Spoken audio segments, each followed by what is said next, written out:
جهان در انتظار شنیدن اینه که سرنوشت پرنسس دایانا که ساعتی پیش در یک تصادف رانندگی در پاریس به شدت مجروح شده چه خواهد شد. وزیر خارجه بریتانیا تایید کرد که پرنسس دایانا در تصادف رانندگی جونش را از دست داده. پرنسس مردم درگذشت. در سراسر کشور و جهان میلیون ها نفر در تلاش برای کنار آمدن با تراژدی وحشتناک مرگ نابهنگام دیانا هستند.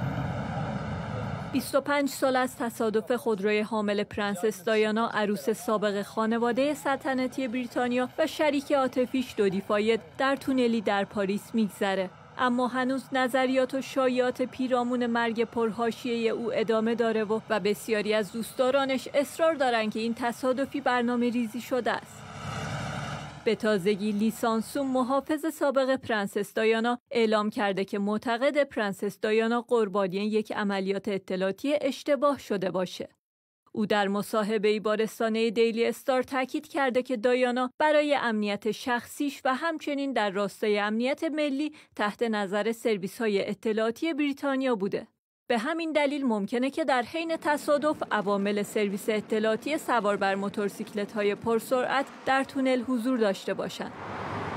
سانسون باور داره که تیم MI6 قصد کشتن دایانا رو نداشته، اما ممکنه سهواً باعث شده باشه که راننده مرسدس بنز حامل پرنسس دایانا واکنش نشون بده.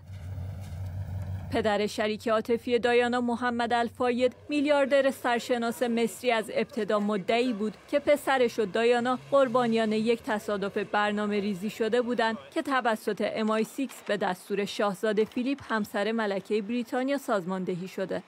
ادعایی که توسط مقامات قضایی فرانسه رد شد. در تحقیقات مرتبط موسوم به عملیات پاگت پلیس متروپول بریتانیا هم هیچ مدرکی از صحت ادعای الفاید پیدا نشد. به باور الفاید، انگیزه اونها برای کشتن دایانا عدم پذیرش ایده ازدواج او با یک مسلمان توسط خانواده سلطنتی بود. در سال 2003 هم پل بورل، پیشخدمت دایانا، یادداشتی منتشر کرد که مدعی بود توسط دایانا در پاییز 1993 نوشته شده.